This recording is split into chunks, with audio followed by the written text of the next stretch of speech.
Bienvenidos nuevamente a un vivo. El objetivo de hoy, para arrancar así, no tan a los sopapos, pero nada, plantear un vivo interesante sobre el libro que publicamos hace poco. Lo tengo en las manos, lo van a ver espejado. Es el de Gegenstapank, es un nombre difícil de pronunciar, la verdad, alemanes, qué sé yo. El libro se llama El Estado Democrático. Es un libro de 150 páginas, es un libro breve, pero tiene una capacidad de poder resumir y a la vez profundizar muchos aspectos que tienen que ver con la composición del Estado democrático. Por lo menos es una forma de profundizar los análisis que hay sobre el Estado y dejar de por lo menos contribuir a esto de concebirlo como si fuera el instrumento de una clase dominante sobre la otra. Más allá de que, si bien a mi parecer este colectivo alemán no se para, no se cinde del todo de la capacidad o de la forma instrumento del Estado, a diferencia de otros autores que estuvimos publicando, como por ejemplo Joachim Hirsch, que establece de que el Estado es una forma de relación social históricamente concreta.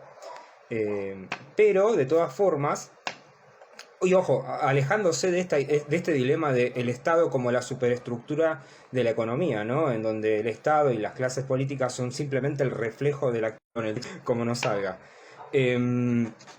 Más que nada, entender de que muchas veces, desde el punto de vista de la gente de afuera que ve esta editorial, medio que se hace una idea de nosotros, independientemente del contenido de lo que hacemos, ¿no?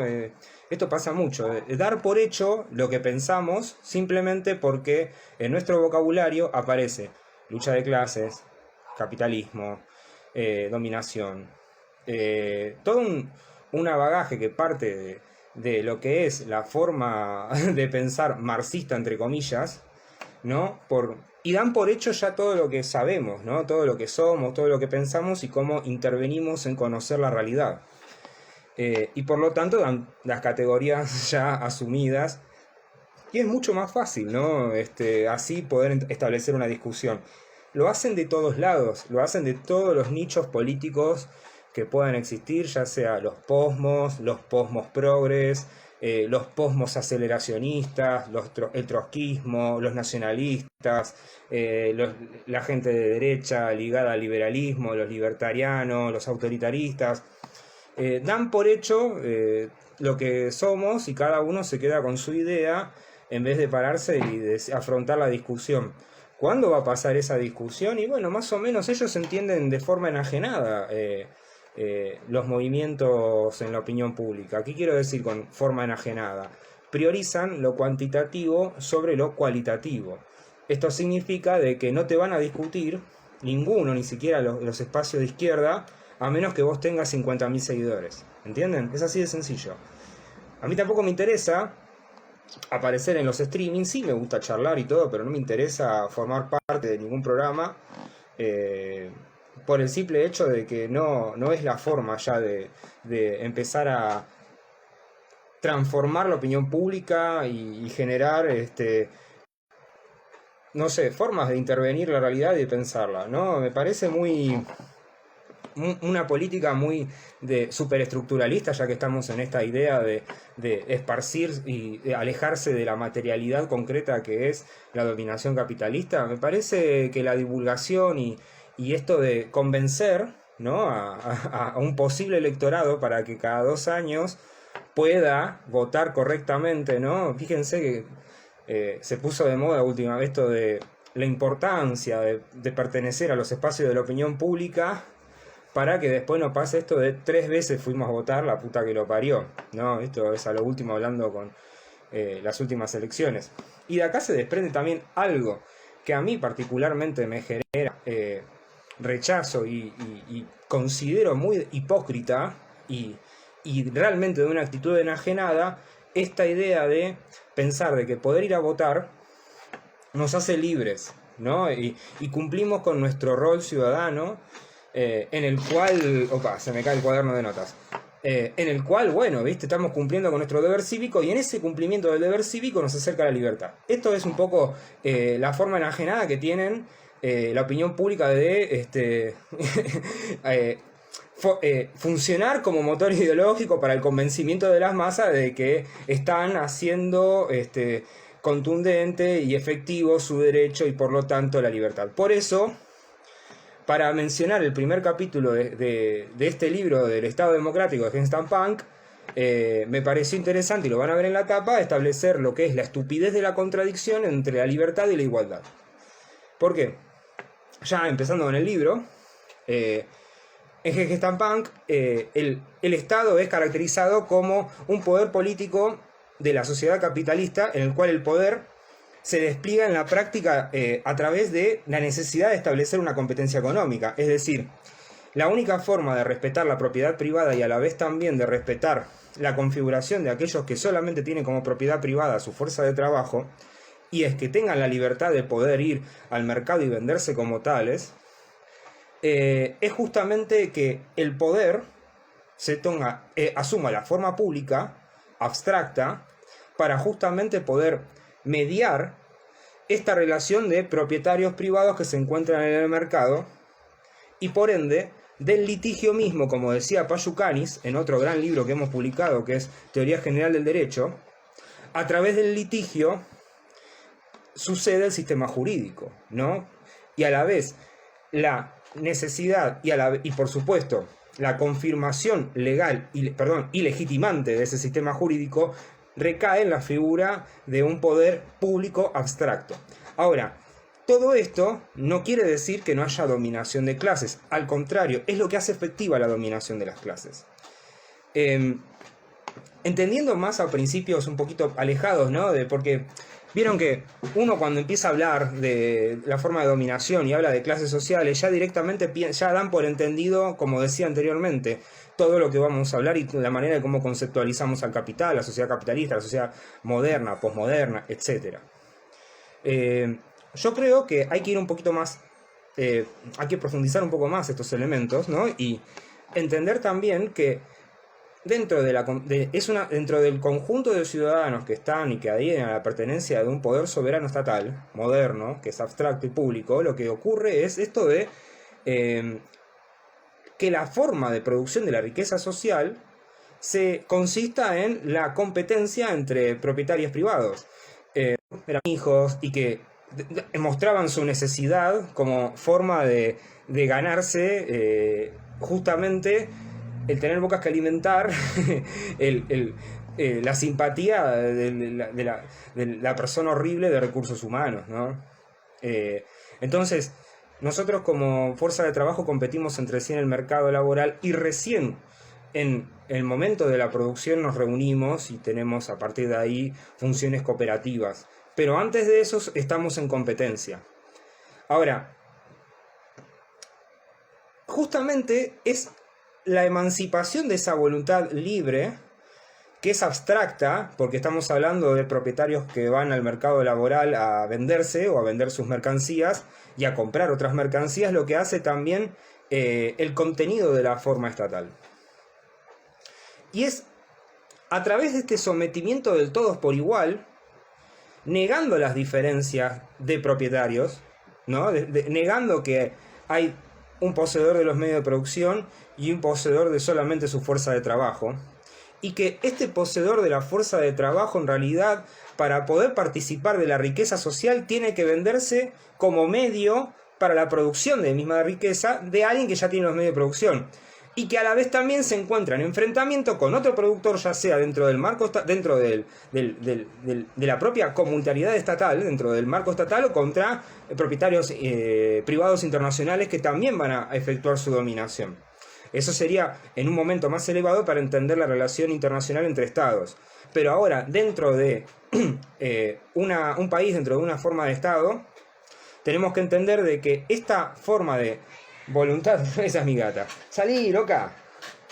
Dentro de esta forma de entender que existe un mercado, que existe una libertad de movimiento de propietarios, tiene que necesariamente conceptualizar la figura del ciudadano, y esa figura del ciudadano es una figura abstracta, es un sujeto abstracto, y esa abstracción es necesaria para negar las diferencias. Negando así las diferencias como ciudadanos, es en donde se puede poner en funcionamiento la competencia entre diferentes. Y esto es un poco también relacionarlo y compararlo, por ejemplo, con otra forma de democracia, como por ejemplo las precapitalistas atenienses, por ejemplo, en donde, si bien hay unas grandes diferencias sustanciales con respecto a las democracias modernas, sí tienen en común algo que es la capacidad de reunir a los ciudadanos para, a través del acto de reunión democrático deliberativo y que va a devenir en acto representativo, justamente negar esas diferencias por el simple hecho de la participación política. Es el principio de la isonomía. En este caso, la isonomía se da justamente por la forma mercantil en la cual, si hay un sujeto abstracto, le vamos a dar a ese sujeto abstracto un voto. Por lo tanto, ese mismo voto, esa misma mercancía de decisión como inversión en los representantes del personal político, al que va a poder elegir libremente, lo que garantiza justamente esta forma abstracta de dominación. Eso es en algún punto también lo constitutivo de la democracia.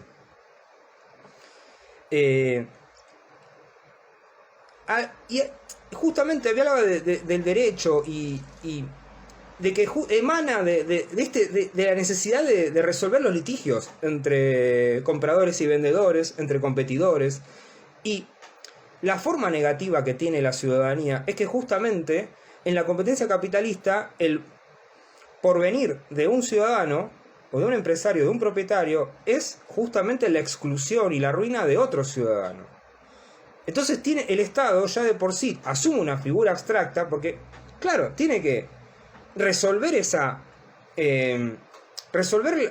el comportamiento antisocial del mercado en sí. Y en esa resolución del comportamiento antisocial, en la cual tiene que, vamos a hablar de asignarle al papel un rol de gestor, pero no es del todo explicar al Estado desde su funcionamiento, pero vamos a entrar desde la óptica de su funcionamiento.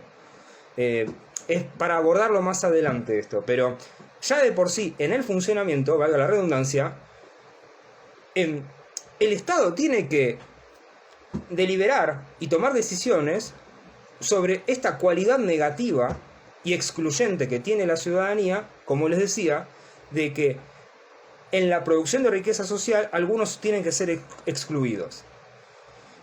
Y la cantidad de mercancías a la cual los excluidos puedan abastecerse para su subsistencia y para poder reproducir el propio circuito como fuerza de trabajo, que a la vez va a ser promotora del rendimiento, que tiene como objetivo final la rentabilidad, el Estado tiene que hacerse cargo. Por eso el Estado no es el encargado del reproductor de la sociedad, es el encargado del reproductor del capital.